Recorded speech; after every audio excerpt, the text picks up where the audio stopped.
Another finding from the PISA studies, which is to me very interesting, you talk about China, you talk much about China and Korea and India. Well, I looked at China and I looked at the findings from 2009. And what they showed is China is actually under 4 different categories. It's not one country, it's 4 different testing categories. 2 of those are communist China. 2 of them are not communist China. They are Macau and Taipei. I don't think anyone would be surprised at which one of those scored higher than the United States. Communist China did, and as all of the reports say in the news, it's because China deems that the scores on these tests reflect their image in the world standing. And I don't know what they do, and I don't think I want to know what they do, to convince these children to perform well on this test. They are teaching to the test. I don't know if they're making threats, I don't know what they're doing, but this is what we're comparing ourselves. And I can't help but feel that this focus on these numbers and this competition with these other countries has us competing with the Joneses. And who we're competing with are communist countries. So again, I don't think that the PISA numbers are particularly convincing or compelling in support of your argument.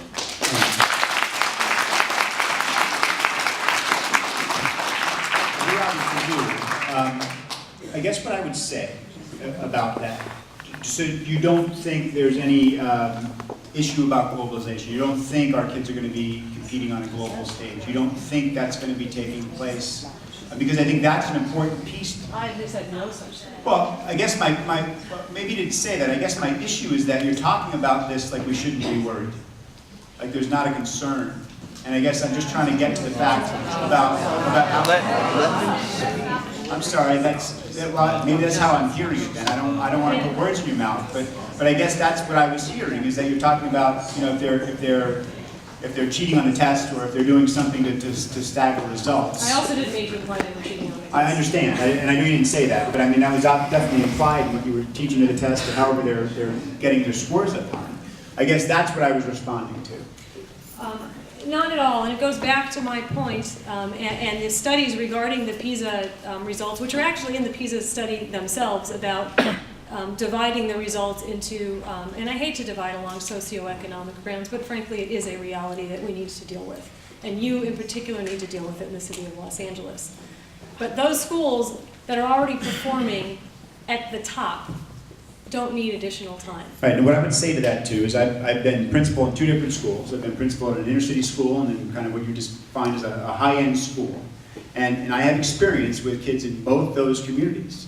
And I think part of what I bring to this discussion, part of what I bring to the thought process that went into this, is looking at the fact that both those student populations would benefit from this.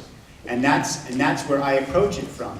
And again, saying that, you know, I guess where I don't detract from extended year to what's happening curricularly. I'm not saying, you know, you seem to be separating those 2 pieces out. I see it as one and the same. I see it as something that has to take place. Obviously, a focus on curriculum, a focus on how we're teaching, a focus on all of those things is obviously important. It's something that we've been doing ongoing. It's something we do all the time as far as professional development and how we're working on that at the big picture level, and obviously schools are doing it on an individual school level as well.